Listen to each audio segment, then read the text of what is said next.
Hi hello ಎಲ್ಲರಿಗೂ ನಮಸ್ಕಾರ. Veeresh Tumakuru YouTube ಚಾನಲ್ಗೆ ಸ್ವಾಗತ. ನಾನು ನಿಮ್ಮ ಮನೆ ಮಗಳು ಮೇಘನ. ನಾನು ಚೆನ್ನಾಗಿದ್ದೀನಿ, ನೀವೆಲ್ಲರೂ ಚೆನ್ನಾಗಿದ್ದೀರಾ ಅಂತ ಅಂದ್ಕೊಂಡಿದ್ದೀನಿ. ನಾನಿವತ್ತು ನಿಮಗೆ ತೋರಿಸ್ತಾ ಇರೋವಂಥ ರೆಸಿಪಿ ಬಂದ್ಬಿಟ್ಟು ಉಳಿದಿರುತ್ತಲ್ಲ ಇಡ್ಲಿ, ಆ ಇಡ್ಲಿಯಿಂದ ಗೋಬಿ ಹೇಗೆ ಮಾಡೋದು ಅಂತ ನೋಡೋಣ ಬನ್ನಿ.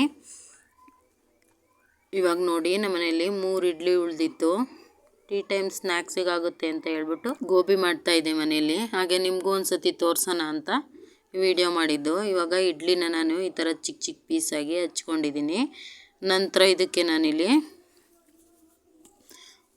1 ಟೇಬಲ್ ಸ್ಪೂನಷ್ಟು ಶುಂಠಿ ಬೆಳ್ಳುಳ್ಳಿ ಪೇಸ್ಟು, 1 ಬೌಲಷ್ಟು ಕಾರ್ನ್ಫ್ಲೋರು, ಒಂದು ಅರ್ಧ ಬೌಲಷ್ಟು ಮೈದಾ.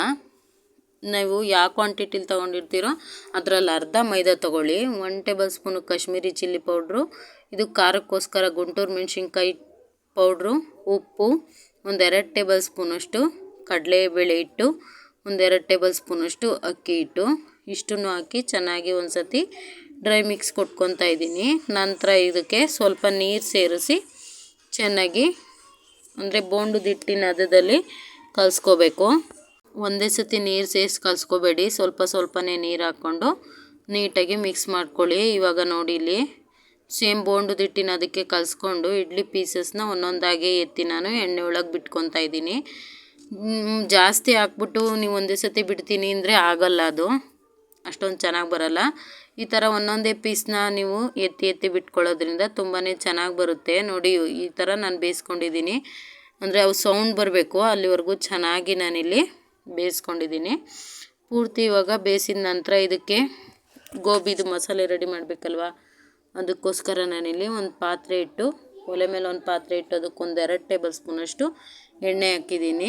ನಂತರ ಉದ್ದುದ್ದು ಕಚ್ಚಿರೋ ಈರುಳ್ಳಿ ಮತ್ತು ಶುಂಠಿ ಬೆಳ್ಳುಳ್ಳಿ ಪೇಸ್ಟ್ನ ಹಾಕಿ ಒಂದು ಸತಿ ಮಿಕ್ಸ್ ಕೊಟ್ಕೊತಾ ಇದ್ದೀನಿ. ನಿಮ್ಮ ಮನೇಲಿ ಬೇಕಾದ್ರೆ ಕ್ಯಾಪ್ಸಿಕಮ್ಮು ಇದ್ರೂ ಸೇರಿಸ್ಕೋಬೋದು.